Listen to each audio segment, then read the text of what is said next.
ہندوستان کے ساتھ یونان کے رابطے کی ابتدا سکندر اعظم کے حملے سے ہوتی ہے، بلکہ یوں کہنا چاہیے کہ اس کے بعد یونانیوں نے ہندوستان کے بارے میں جو کچھ لکھا وہی اس وسیع ملک کی پرانی تاریخ کا سرمایہ ہے۔ خود یہاں کے لوگوں کو نہ تاریخ سے چندہ دلچسپی تھی اور نہ ان کی کتابوں میں تاریخی تفصیلات ملتی ہیں۔ سکندر 20 سال کی عمر میں تخت نشین ہوا۔ اس وقت تک مقدونیہ کو بھی یونان میں کوئی خاص حیثیت حاصل نہ تھی۔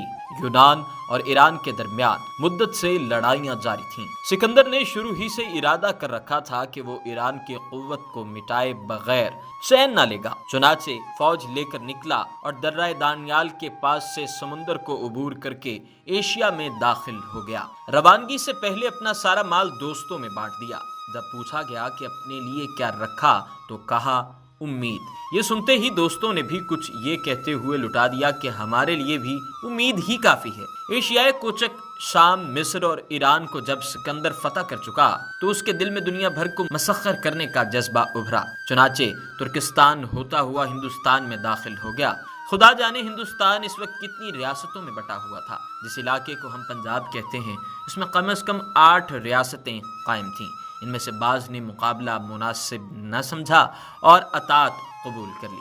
صرف راجہ پورس نے مقابلے کی ٹھان لی۔ وہ دریائے جہلم اور دریائے چناب کے درمیانی علاقے کا حاکم تھا۔ پورس نے اپنی فوج کے پرے اس طرح جما دیے تھے کہ سکندر دریائے جہلم کو عبور نہ کر سکے، لیکن وہ لمبا چکر کاٹ کر دریا کے پار اتر آیا اور ایسے وقت میں حملہ ہوا جب پورس کو لڑائی کا سان گمان بھی نہ تھا۔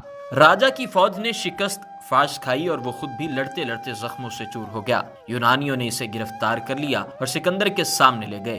اس نے پوچھا، کہو تم سے کیا سلوک کیا جائے؟ پورس نے بے باکی سے جواب دیا، جیسا سلوک بادشاہوں سے کرتے ہیں۔ سکندر اس جواب سے بہت خوش ہوا اور پورس کی پوری ریاست بحال کر دی، بلکہ علاقے بھی اسے دے دیے۔ پھر سکندر آگے بڑھا، دریائے بیاس پر پہنچا تو فوج نے آگے بڑھنے سے انکار کر دیا۔ مجبور ہو کر لوٹا اور بابل پہنچ کر 33 سال کی عمر میں اس دنیائے فانی سے انتقال کر گیا۔